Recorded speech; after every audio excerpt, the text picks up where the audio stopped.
Block education officer गीतिका जी, आपका हार्दिक स्वागत है। आप हमारे चैनल बैठक अपनों की में आए। शिक्षा का रास्ता जो है वो तरक्की का सबसे आसान रास्ता है निम्न और मध्यम वर्ग के लिए। कभी भी दुनिया में आप देखिएगा कि हिंसा, मारपीट कभी किसी चीज का विकल्प नहीं हो सकता। अगर सपोज आपको शिक्षा मंत्री बनने का मौका मिले तो आप क्या बदलाव लाना चाहती हैं? तो नेशनल अवार्ड मुझे 2 बार मिला, एक 2019 में मिला था और एक 2023 में मिला था। रानीखेत बड़ी ठंडी जगह है, तो बच्चे सिर्फ फटी सी दरी में बैठे हुए हैं, छतें भी टपक रही हैं, सीलन है, गीलापन है। स्कूल ऐसा हो जिसमें बच्चे का आने का मन करे। जब मैं तुम्हारी बात नहीं मानता हूँ और तुम मुझ पे हाथ उठाती हो, तो ये मुझे ये बताता है कि जो भी दुनिया में कोई व्यक्ति अगर तुम्हारी बात नहीं माने तो be violent to that person. बच्चा कहीं गलत ना हो जाए, बर्बाद ना हो जाए, आपको इस बात का ध्यान रखना है। पर मारना कोई विकल्प नहीं है और मारने से कभी चीजें नहीं सुधरती। जब समान तरह की शिक्षा पाएगा तभी तो समानता के धरातल पर खड़ा होकर के एक दूसरे के साथ कॉम्पीट कर पाएंगे ना। अभी तो जमीन आसमान का अंतर है। अगर मुझे कभी ये मौका मिले तो मैं उस अंतर को पाटने के लिए अपना जी जान लगा दूंगी कि मेरे देश के हर बच्चे को समान गुणवत्तापूर्ण शिक्षा मिलनी चाहिए। मैं अपने परिवार की दूसरी बेटी थी और मैं वो बच्ची थी जिसके जन्म पर कोई जश्न नहीं मनाया गया, क्योंकि मैं अपने परिवार की दूसरी बेटी थी और सब एक्सपेक्ट कर रहे थे कि बेटा होगा। नमस्कार दोस्तों, मैं अंजनी सिंह बैठक अपनों की में आपका स्वागत करता हूं। आज हमारे साथ गीतिका जोशी जी हैं, जो ब्लॉक एजुकेशन ऑफिसर है। गीतिका जी, आपका हार्दिक स्वागत है। आप हमारे चैनल बैठक अपनों की में आए। गीतिका जी, आपकी स्टार्टिंग जर्नी क्या रही, इस बारे में थोड़ा सा बताइए।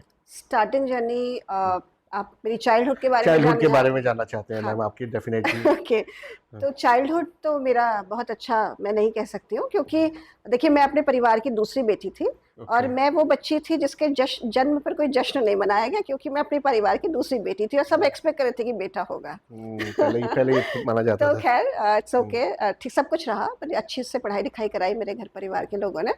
बट हाँ, वो थॉट जब मुझे बताई जाती थी बार बार घर में कि तुम्हारे जन्म पर ये हुआ था, कि तुम्हारे जन्म पे कहा गया था कि इसको किसी को दे दो, ये दूसरी बेटी है, तो मुझे लगता था कि नहीं, मैं कुछ ऐसा करूंगी जो कि मेरे परिवार का नाम एक दिन रोशन करेगा। और स्टिल वो थॉट मेरे अंदर चलता है कि मैं कुछ ऐसा करूं, मैं समाज को कुछ इस तरीके से बदलूं, कुछ इतना अच्छा करूं कि मेरा परिवार मेरे होने पर फख्र करे। बिल्कुल बिल्कुल मैम। तो मैम, आप कहाँ से बिलोंग करती हैं? मैं अल्मोड़ा से बिलोंग करती हूँ, अल्मोड़ा सिटी से जी। ओके। तो बचपन से कुछ मन में धारणा रही कि नहीं, मुझे शिक्षा के क्षेत्र में ही जाना है, या कुछ और सपने थे बचपन में? नहीं, शिक्षा के क्षेत्र में जाना है ऐसा कोई पर्टिकुलर सपना नहीं था। हाँ, ये था कि एक ऐसी पोजीशन को पाना है। हाँ, ये जरूर था कि सरकारी नौकरी के अलावा और कोई सपना नहीं था, बट सरकारी नौकरी में ये था कि एक ऐसी पोजीशन को पाना है कि आप लोगों के जिंदगी में सकारात्मक बदलाव ला सके। लोगों के क्योंकि जब भी मैं लोगों को तकलीफ में देखती थी, परेशानी में देखती थी, तो कुछ मेरे अंदर से कोई रोता है। जब मैं लोगों को कष्ट में देखती हूँ तो मुझे लगता था कि मैं किसी ऐसी पोजीशन में रहूं कि मैं लोगों की जिंदगियों को संभाल सकूं, उनको बदल सकूं जी। तो मैम, जब आपने एग्ज़ाम पास आउट किया जी और आप शिक्षा डिपार्टमेंट में आई, तो आपने जब ये पूरा सिस्टम देखा कि ये चल रहा है, इसमें फिर आपने कुछ अपने विज़न डिसाइड किया कि मेरा ये विज़न होना चाहिए, इस तरीके से मुझे बदलाव लाना चाहिए, मेरा पहला स्टेप ये होना चाहिए? वो कैसे स्टार्ट हुआ? देखिए, शुरुआत तो हुई जब 2015 में मैं रानीखेत में पोस्टेड थी। तो मैं एक सरकारी प्राथमिक विद्यालय को मैंने विजिट किया, तो उसकी स्थिति बड़ी ख़राब थी। मतलब मैं कहूँ, ये तो ये अतिशयोक्ति नहीं होगी कि एकदम खंडहर से प्रतीत हो रहे थे। और मुझे याद आई मेरे पिता की सुनाई हुई वो कहानी। मेरे पिताजी मुझे सुनाते थे, मतलब अपने बचपन की बातें बताते थे वो, कि हम वो स्कूल जाते थे, कई किलोमीटर पैदल चल के जाते थे, एक टाट पट्टी साथ में लेके जाते थे, उसको बिछाते थे, फिर बैठते थे। तो ऑलमोस्ट वही सीन मुझे दोबारा नजर आया। तो मुझे विचार जो मन में आया वो ये था कि मतलब लगभग 70 साल हो गए हैं स्वतंत्रता के, आखिर पिछले 70 सालों में बदलाव शिक्षा में क्या आया। तो मुझे लगा कि नहीं, इसको बदलना होगा, इसको इंफ्रास्ट्रक्चरली बदलना होगा, क्योंकि मुझे लगता है कि इंफ्रास्ट्रक्चर या मतलब जो इंफ्रास्ट्रक्चर संसाधन जो होते हैं, और वो प्री रिक्विजिट होता है किसी भी अच्छी शैक्षणिक संस्थान के लिए। जैसे हम घर में भी देखते हैं कि अगर घर हमारा खूबसूरत है, साफ सुथरा है, कंफर्टेबल है, तो हमारी कार्य क्षमता कई गुना बढ़ जाती है। लेकिन मैंने देखा जब विद्यालय में बच्चे, अच्छा रानीखेत बड़ी ठंडी जगह है, तो बच्चे सिर्फ फटी सी दरी में बैठे हुए हैं, ओहो। छतें भी टपक रही हैं, सीलन है, गीलापन है, और एक एकदम अजीब सा शैबी सा स्कूल था।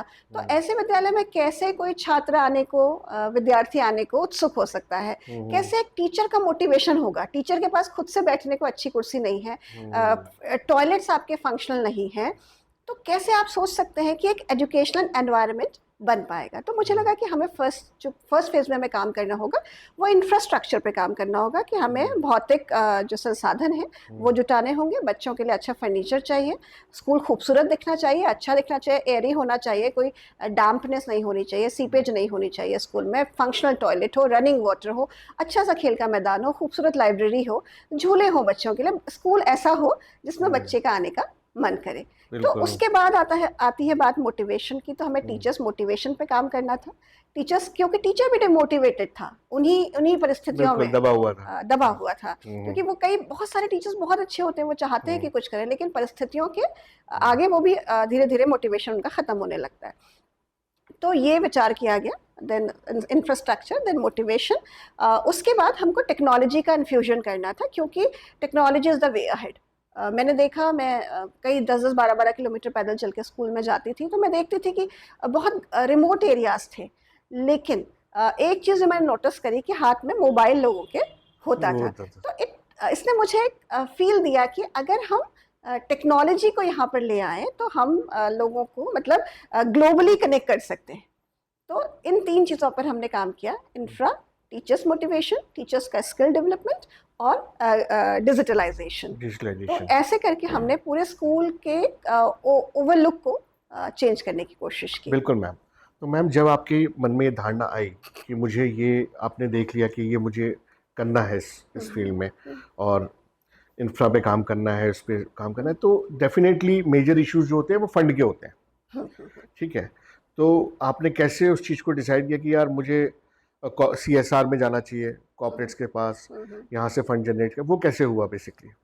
देखिए, इनिशियली तो मुझे कोई भी आइडिया नहीं था कि कैसे चीज़ें होंगी। तो फर्स्ट चीज़ जो पहली बार हमने किया, मैं जब घर आई तो मैंने वही चीज़ अपने हस्बैंड विमल से डिस्कस करी। तो उन्होंने कहा ठीक है, हम लोग कर लेते, चलो एक स्कूल ट्रायल बेस पे कर लेते। और हम हमेशा से इस बात के मतलब वो रहे हैं, इस बात को मानते आए हैं कि सबसे पहले you need to lead by example, कि आपको पहले खुद करना होगा, तभी तो आप दूसरों से बात करेंगे। दूसरों का मदद तो तब मांगेंगे ना जब आप खुद से कुछ करने की मादा रखते होंगे। तो मैंने अपने हस्बैंड को शेयर किया, तो उन्होंने कहा ठीक है, हम करेंगे। फिर मेरी फैमिली भी, टचवुड मेरी फैमिली बहुत अच्छी है, जो मुझे हर बात में, चाहे फाइनेंशियली हो, मतलब फाइनेंशियल सपोर्ट बहुत बड़ी चीज़ होती है, तो वो लोग मुझे बहुत आसानी से कर देते हैं। तो हम सब लोगों ने मिल करके एक स्कूल को डेवलप किया अपने पर्सनल फंड से। तो वो एक ड्राइविंग फैक्टर था, और लोगों के लिए भी। मुझे कभी कभी मुझे बहुत सालों बाद मिले, तो वो मुझे बताते थे कि जब मैम हमने आपके बारे में सुना कि एक एजुकेशन ऑफिसर आई है और अपने आप से अपने पैसे से स्कूल को रेनोवेट करा रही है, तो हम आपको देखने आया करते थे कि कौन है आखिर वो। तो उसका बहुत बड़ा इम्पैक्ट हुआ। फिर हमने उसके लिए पूरा एक मतलब रूपांतरण कार्यक्रम शुरू किया। एक IAS वहाँ पर रानीखेत में जॉइंट मजिस्ट्रेट आए, हिमांशु खुराना सर।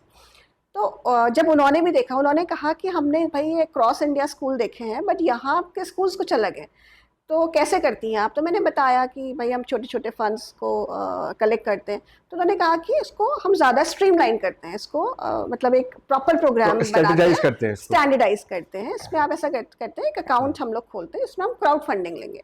तो वहाँ से शुरू हुआ चीज़। लकीली वहाँ पर उस समय अल्मोड़ा डिस्ट्रिक्ट में मैं काम करती थी, तो ईवा आशीष श्रीवास्तव मैडम DM थी। तो जब उन्होंने देखा, एक स्कूल में वो आई, उन्होंने देखा स्कूल, वो स्कूल भी हमने ऐसे ही मतलब क्राउड फंडिंग से और फ्रेंड्स और फैमिली की हेल्प से बनाया था। तो बच्चे पढ़ने में भी बहुत अच्छे थे। तो एक बच्ची ने मैम से कहा कि ma'am, I am so glad to meet you and please come across some time. तो it was a primary school. तो ma'am was so surprised to see that, कि उन्होंने मुझे कहा कि Gitika, is it a government school? तो मैंने कहा हाँ मैम, ये गवर्नमेंट स्कूल है। तो मैम ने कहा प्लीज़ तुम मुझे कल मिलने आओ। तो मैं जब नेक्स्ट डे मैम के पास गई, उन्होंने कहा कि हमें ये प्रोग्राम मतलब पूरे डिस्ट्रिक्ट में करना, आप बताओ कि हमें, आपको चाहिए क्या हमसे। तो फंड्स वहाँ से भी आने शुरू हुए, जो सरकार का फंड होता है। उसके अलावा बहुत तरह के और मतलब हमें MP MLA लेड जो होता है, उससे उस समय काफ़ी मदद मिली। उसके अलावा जो एक हमारा जो क्राउड फंडिंग में सोर्स था हमारा, कि हमारे जो अपना फ्रेंड सर्कल था, तो उन्होंने हमें काफ़ी उस समय मदद करी। और वो चीज़ें जब सोशल मीडिया में आई यस, तो बहुत सारे लोगों ने, मतलब दुनिया इतने अच्छे अच्छे लोगों से भरी पड़ी है ना, मैं आपको बता नहीं सकती, कि जिन लोगों ने सोशल मीडिया पे देखा, उन्होंने कहीं से मेरा फ़ोन नंबर ले करके तमाम चीज़ें करके हमसे खुद कंटैक्ट किया कि हम करना चाहते हैं। तो मतलब उनकी अपनी किसी की इंडिविजुअल की responsibility, individual social, my social responsibility हमने उसको नाम दिया, तो कॉर्पोरेट सोशल रिस्पॉन्सिबिलिटी और गवर्नमेंट का फंड, ये तीन मिला करके Okay. फंड्स का इंतजाम हो गया। और देखिए, मैं आपको बताना चाहती हूँ कि अगर आप कुछ करना चाहते हैं ना और दिल से करना चाहते हैं तो पूरी फंड्स कायनात कभी, हाँ, पूरी कायनात आपकी मदद आपकी करती है। मदद करती है। फंड्स आपके लिए कभी बैरियर होते ही नहीं है। तो funds is not a big issue. Ma'am, आपने अल्मोड़ा से स्टार्ट किया, पहला स्कूल अल्मोड़ा से ही था, तो बच्चों की संख्या डेफिनेटली कम होगी जब इस तरीके का माहौल रहता है। जब आपने पूरा रिनोवेशन किया, टीचिंग स्किल्स चेंज की, मोटिवेशंस, ऑल इंफ्रा चेंज किया, तो ये बच्चों की संख्या ग्रेजुअली बढ़ी, पेरेंट्स लोगों ने और इंटरेस्ट लिया कि नहीं, हमें अपने बच्चों को भेजना चाहिए, हाँ, बिल्कुल। ये जागरूकता जागी? ये जागरूकता आई, छात्र संख्या बढ़ी। बट हाँ, अभी जो बहुत ज़्यादा, मैं ये नहीं कह सकती कि बहुत ज़्यादा बढ़ी, पर मुझे लगता है ये पैरामीटर होना भी नहीं चाहिए कि इस छात्र संख्या कितनी बढ़ी। इम्पोर्टेंट ये होना चाहिए कि क्वालिटी में कितना चेंज आया। क्योंकि अभी हम जब हम उसकी बात करते हैं, छात्र संख्या बढ़ने की बात करते हैं, तो वो भी माइंडसेट बदलने की ज़रूरत है कि सरकारी स्कूल में भी उतनी ही बेहतर पढ़ाई होती है और वो चीज़ सोसाइटी में कहीं ना कहीं मिसिंग है। पर जो चीज़ें बदली वो था हैप्पीनेस इंडेक्स। हैप्पीनेस इंडेक्स की देखिए हमारे देश में बात नहीं होती है, कि हम बात ही नहीं करते कि बच्चा स्कूल में जा करके कितना खुश है। जब भी आप किसी चीज़ को जज करने जाते हैं या चेक करने जाते हैं, तो अच्छा ये था, इसके बाद कितने बच्चे बढ़ गए।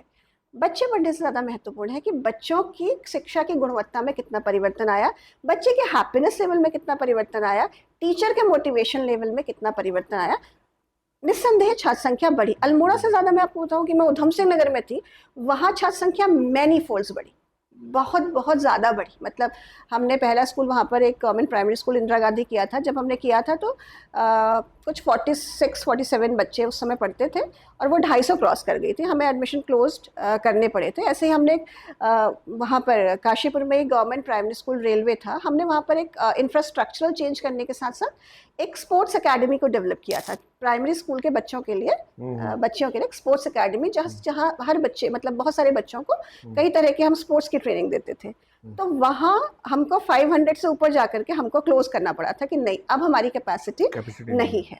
तो नो डाउट छात्र संख्या बढ़ती है, घटती है, मतलब, लेकिन ओवरऑल क्वालिटी में और लोगों के माइंडसेट में चेंज आता है। बिल्कुल मैम।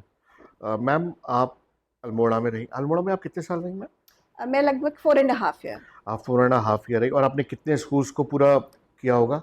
आई थिंक जब मैं वहाँ से आई थी तो हम करीब मतलब 70-72 स्कूल हम कर चुके थे और बाकी कुछ 22-25 इन प्रोसेस थे। हाँ। Okay okay. तो जब आपका ट्रांसफ़र हुआ तो जो प्रोसेस में थे उसको भी फिर आपने आगे बढ़ाया होगा, टीम रख के? हाँ, मतलब जो हमारी टीम थी, हाँ, वो उसको मैं बस ये था कि मेरा ये रहता था कि हाँ, मैं कुछ ना कुछ आइडियाज़ देती रहती थी बिल्कुल। कि इस पर्टिकुलर स्कूल को हमें कैसे करना है, इसकी क्या रिक्विजिट, मतलब इसकी क्या रिक्वायरमेंट है स्कूल की। तो मैं गाइडेंस यहाँ से देती रहती थी। बाकी वहाँ हमारी बहुत अच्छी टीम थी, उसमें बहुत अच्छे एक डिस्ट्रिक्ट मजिस्ट्रेट थे अल्मोड़ा में, नितिन सिंह भदौरिया जी। तो वो प्रोजेक्ट उनके भी दिल के बहुत करीब था, रूपांतरण प्रोजेक्ट। तो वो इतना पैशनेटली उस पर काम करते थे। तो हमारी पूरी एजुकेशन डिपार्टमेंट की टीम और इवन एडमिनिस्ट्रेशन की टीम भी मिल करके उस प्रोजेक्ट को करती थी, और आज भी अल्मोड़ा में वो प्रोजेक्ट चल रहा है। अल्मोड़ा के बाद आपका ट्रांसफ़र कहाँ हुआ मैम? अल्मोड़ा के बाद मैं उधम सिंह नगर ट्रांसफ़र हुआ, तो काशीपुर मैंने ज्वाइन किया। आपने काशीपुर ज्वाइन किया। तो मैम, आपने तो डिफरेंट लोकेशंस पे सर्विस दी है, तो आपको कौन सी लोकेशन सबसे ज़्यादा प्रभावित करती है कि जहाँ पे आपको सबसे ज़्यादा सपोर्ट मिला हो कि यार ये ठीक है, यहाँ पे मुझे सबसे ज़्यादा सपोर्ट मिला है पब्लिक का भी, in terms of CSR, in terms of government support? कौन सी मतलब ज़्यादा? नहीं, मतलब मेरे लिए क्वेश्चन कठिन नहीं। इनफैक्ट मतलब टू बी वेरी ट्रू, मुझे हर जगह सपोर्ट मिला। हर जगह मुझे अल्मोड़ा में भी उतना ही सपोर्ट मिला, मुझे काशीपुर में भी उतना, उधम सिंह नगर में भी उतना ही मिला।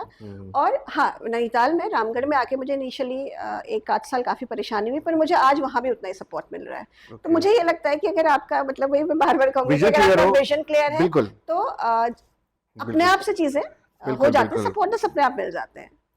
मैम, आपको 2 नेशनल अवार्ड मिले हैं, ठीक है, आप समाज के लिए इतना कर रही हैं, ठीक है, बहुत कम लोग सोचते हैं ये चीज़ को। तो ये कैसे नेशनल अवार्ड कैसे, मैं थोड़ा सा जानना चाहूँगा।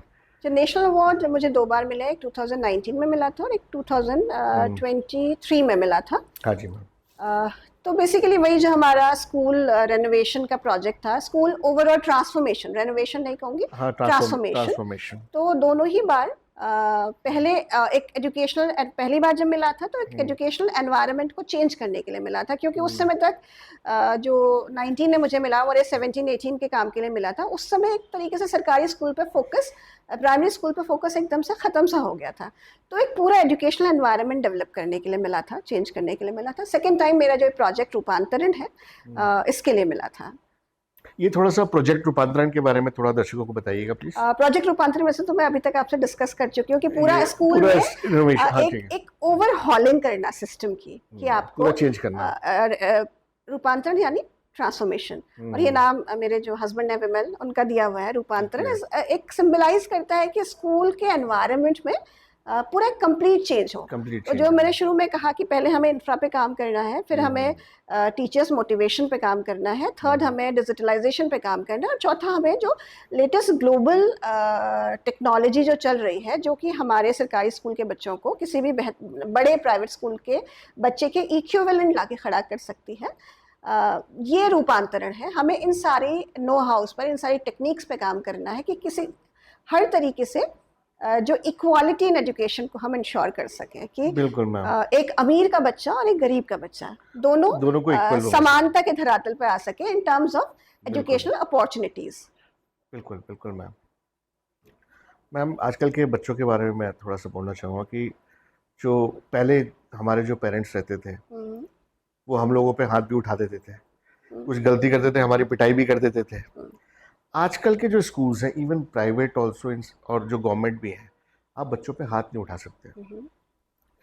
तो कहीं कहीं पे आपको लगता है कि बच्चे थोड़े मनमानी भी करने लग जाते हैं कि यार हम पे तो कोई वो नहीं कर रहा, कोई बैरियर है नहीं, ठीक है, quality of education is different thing, but कहीं पे आपको लगता है कि ये जो छूट दी गई है, ठीक है, उसमें टीचर्स के भी हाथ बन गए, बच्चा थोड़ी बहुत मनमानी करता है अपनी, तो इस बारे में कुछ बोलना चाहेंगी आप? कुछ बिल्कुल, मतलब मैं तो ये जो बात है कि बच्चा मनमानी करता है, मनमानी क्यों नहीं करेगा भाई, वो इंडिविजुअल अस्तित्व है उसका। आप क्यों चाहते हैं कि वो आपकी तरह से चले? माँ बाप क्यों चाहते हैं कि वो मेरी तरह से चले?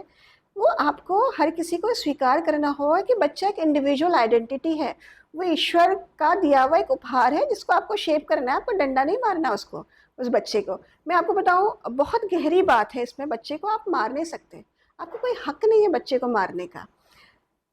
मेरा बच्चा बहुत छोटा था तो उसने मुझे कहा, बहुत गहरी बात बता रही हूँ मैं आपको, उसने मुझे कहा कि तुम्हें पता है कि वायलेंस कहाँ से शुरू होता है, हिंसा कहाँ से शुरू होती है? तो मैंने कहा नहीं, मुझे कोई आइडिया नहीं। तो उसने मुझे कहा कि जब मैं तुम्हारी बात नहीं मानता हूँ और तुम मुझ पे हाथ उठाती हो, तो ये मुझे ये बताता है कि जो भी दुनिया में कोई व्यक्ति अगर तुम्हारी बात नहीं माने तो be violent to that person, मतलब आप एग्रेसिव हो जाइए। बहुत गहरी बात है, ये हर किसी को समझने की जरूरत है कि बच्चे को आपको कैसे टैकल करना है। ये कोई तरीका नहीं कि आप उसको मार के, डांट के, पनिशमेंट दे करके उसको समझा, मतलब उसको आप कंट्रोल करना चाहते हैं ना, आप कंट्रोल क्यों करना चाहते हैं? उसको एक स्वतंत्र व्यक्तित्व है, उसको स्वतंत्रता के साथ उसको अभिव्यक्ति करने दीजिए। और मैं तो कहती हूँ कि हाँ, गलती भी करने दीजिए, गलती करने की भी आज़ादी दीजिए, लेकिन कंट्रोल रखिए उस, मतलब एक कंट्रोल ऐसे कि नज़रों से भी कंट्रोल होता है, उसको बच्चा कहीं गलत ना हो जाए, बर्बाद ना हो जाए, आपको इस बात का ध्यान रखना है। पर मारना कोई विकल्प नहीं है, और मारने से कभी चीज़ें नहीं सुधरती। कभी भी दुनिया में आप देखिएगा कि हिंसा, मारपीट कभी किसी चीज़ का विकल्प नहीं हो सकती। तो बच्चे बहुत टेंडर होते हैं, उनके कोमल मन पे बहुत प्रभाव पड़ता है। पहले अभी आजकल हमारे बहुत बार अध्यापक भी ये बात करते हैं, और कई बार मैं सोशल मीडिया में देखती हूँ कि वो कहते हैं कि अध्यापक को उसकी छड़ी लौटा दीजिए, अध्यापक देश में अनुशासन ला देगा। तो ऐसा कभी होता नहीं है कि अध्यापक, मतलब छड़ी से कभी अनुशासन आ ही नहीं सकता। ये मेरा व्यक्तिगत रूप से मानना है कि आपको बच्चे को इस तरीके से गाइड करना है, इस तरीके से उसको नर्चर करना है कि वो अपने बेस्ट फॉर्म में आ सके। पहले जब स्कूल में पिटाई होती थी तो बहुत सारे बच्चे ड्रॉप आउट होते थे। आप पुराने ज़माने देखें, 3 पास, 4 पास, 5 पास बच्चे होते थे, वो डर के मारे कभी स्कूल ही नहीं जाते थे। तो उनके बारे में तो किसी ने सोचा नहीं, उनको ये लगता है कि हमने छड़ी से कंट्रोल कर लिया, और छड़ी से आप कभी कंट्रोल नहीं कर रिबेलियस सकते। भी हो सकता है बच्चा। कंट्रोल आप केवल प्यार से कर सकते यस मैम, हैं। रिबेलियस हो जाता है बच्चा अगर रिबेलियस हो ज्यादा। जाता है, उसके अंदर जो पीड़ा होती है ना, वो हम मतलब आप तभी महसूस कर सकते हैं जब आपने बचपन में कभी कोई चीज़ फील करी हो ऐसी। अदरवाइज मतलब मैं तो बहुत ये जो मारने पीटने का हमने तो सिद्धांत बहुत है, फील किया है मैम। मैं तो बहुत अगेंस्ट हूँ उसके। नहीं मानना चाहिए, सही बात है। मैम आपके हिसाब से, आपके अनुभव के हिसाब से टीचर्स को, एक अच्छे टीचर में क्या क्या क्वालिटीज होनी चाहिए? मुझे लगता है सिर्फ 2 क्वालिटी की ज़रूरत है, डेडिकेशन और कमिटमेंट। जब आप में डेडिकेशन होगा, कमिटमेंट होगा, तो बाकी सारी चीज़ें आप में अपने आप ही आ जाएंगी। अगर आपको ये भाव है कि ये मुझे इस बच्चे को शेप करना है और मैं अपनी तरफ से इसको शेप करने के लिए 100% दूंगा, तो आजकल तो अगर आप कहीं एकेडमिकली उतने स्ट्रांग नहीं भी है तो टेक्नोलॉजी है, बस आप में ये फील होना चाहिए कि मुझे इस बच्चे को नर्चर करके, इस बच्चे को नरिश करके, इसको एक अच्छे सिटीजन के रूप में शेप करना है, इसको एकेडमिकली स्ट्रांग करना है। बस ये 2 क्वालिटी चाहिए। बिल्कुल मैम। मैम जैसे आप गवर्नमेंट जॉब भी करती हैं, ठीक है, सोशल सर्विस भी करती हैं, तो कुछ चीज़ें हैं जो आपकी लाइफ में स्ट्रेसफुल रहती होंगी यार, कि माइंड स्ट्रेसफुल है, ऐसा कुछ कभी कोई ऐसा समय आया, कभी आपने बोला हो यार इस चीज़ से डील करने में थोड़ी सी डिफ़िकल्टी हो रही है मुझे, कभी ऐसा कुछ समय आया? हाँ, ऐसा समय मतलब आता है, हम्म, फ्रीक्वेंटली आता है, बार बार आता है, क्योंकि जब भी आप कुछ ऐसा करने चलते हैं जो हम्म, कुछ चेंज लाता है, कुछ चेंज तो आता है। चेंज हमेशा स्ट्रेस लाता है, हम्म, तो वो लाइफ में होता रहता है, बार बार होता है। तो ओके। मतलब आपको कई बार आपके अगेंस्ट बहुत सारी चीज़ें होती हैं, सिस्टम में होती हैं, जांचें बैठती हैं, आरोप लगते हैं, अखबारों में आता है, कहीं ना कहीं लोग रिवोल्ट, मतलब रिवोल्ट तो नहीं कहूँगी, लोग आपके अगेंस्ट खड़े होते हैं, क्योंकि फॉर एग्जांपल जब आप एजुकेशन में काम करते हैं तो फिर आप बाकी लोगों से भी कमिटमेंट की उम्मीद करते हैं, तो जब आप बहुत ज़्यादा कमिटमेंट चाहते हैं तो फिर कहीं ना कहीं वो लोगों के कंफर्ट जोन को प्रभावित करता है। तो इस तरह के स्ट्रेसफुल मतलब चीज़ें होती रहती हैं लाइफ में। अगर सपोज हम्म, आपको शिक्षा मंत्री बनने का मौका मिले, हम्म। तो आप क्या बदलाव लाना चाहती हैं? ये तो हमें पता है कि आप स्कूल्स चेंज कर रही हैं, पूरा पूरा इंफ्रा, पूरा क्वालिटी सब चेंज कर रही हैं, अगर आपको कभी मौका मिले, ठीक है, हाँ, तो आप मतलब क्या बदलाव लाना चाहेंगे? बदलाव सबसे बड़ा मैं ये लाना चाहूँगी, जो मैं इक्वालिटी इन एजुकेशन की बात करती हूँ, शिक्षा में समानता। अभी हमारे देश में 2 तरह की शिक्षा है, एक संभ्रांत वर्ग के बच्चों के लिए शिक्षा और एक सामान्य गरीब वर्ग के बच्चों के लिए शिक्षा, और इस दोनों शिक्षा में ना गुणवत्ता में और बाकी सारी चीज़ों में बहुत बड़ा अंतर है। एक जब हम राइट टू इक्वालिटी की बात करते हैं तो एक बहुत छोटे से गांव के सरकारी स्कूल में पढ़ने वाला बच्चा आज के समय में किसी बहुत बड़े इंटरनेशनल स्कूल में पढ़ने वाले बच्चे का मुकाबला करने में बहुत ही अपने आप को असहज पाता है। हाँ। हालांकि प्रोडिजीज आर एवरीवेयर, मतलब एक्सेप्शन हर जगह है, लेकिन इन जर्नल में बात करूं तो सरकारी शिक्षा और निजी शिक्षा, सरकारी शिक्षा अच्छी, मतलब प्राइवेट अच्छी गुणवत्तापूर्ण अच्छे स्कूल्स, उसमें बहुत बड़ा अंतर है। तो मुझे लगता है कि जो हमारे कॉन्स्टिट्यूशनल राइट्स हैं, चाहे हम राइट टू मतलब फ्रीडम की बात करें, चाहे तो हम राइट टू इक्वालिटी की बात करें, जितने भी तरह के ये हमारे फंडामेंटल राइट्स हैं, ये रियलाइजेशन इनका तभी हो सकता है जब हम शिक्षा में समानता लाएं, मतलब अवसरों की समानता, कि हर बच्चा जब समान तरह की शिक्षा पाएगा तभी तो समानता के धरातल पर खड़ा होकर के एक दूसरे के साथ कॉम्पीट कर पाएंगे ना। अभी तो जमीन आसमान का अंतर है, इतना बड़ा गैप आ चुका है। मेरा खुद का बच्चा एक प्राइवेट स्कूल में पढ़ता है, तो मैं उसके जो जो अवसर उसे प्राप्त हैं उनको देखती हूँ, और जो अवसर मेरे सरकारी स्कूल के बच्चों को प्राप्त है, तो बहुत बड़ा अंतर है, बहुत बड़ा अंतर।